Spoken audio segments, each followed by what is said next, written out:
Veliaht. Bugün de Veliaht'ın çekimi var. Çiftliğimizde. Evet.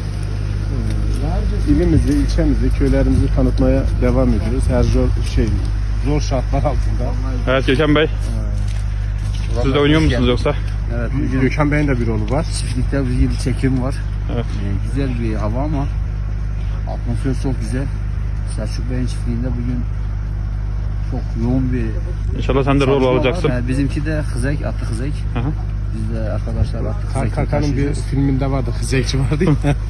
O rolde mi oynayacaksın? Tabii. Ben hızekçiyim abi bugün. Hızeyi de aldık, atlar da hazır. Bakalım rolümüz bugün olursa bugün oynayacağız. Ama Selçuk'u hızeye bindirmeyeceğiz. Bakacağız artık daha. O atla oynayacağız. Şöyle ekibi de göster. Hızek. Şöyle ekibi de gösterelim. Abu Işıl'ın göğü vardı köyde.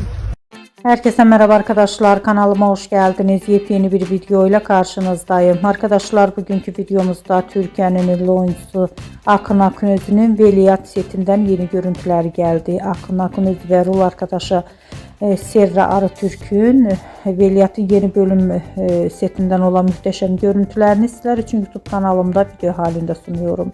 Umarım beğenirsiniz. Arkadaşlar, videomu beğendiyseniz kanalımı izlemeyi ve bildirim butonuna basmayı unutmayın. Şimdilik benden bu kadar olsun. Yeni videomuzda görüşmek üzere. Hoşça kalın.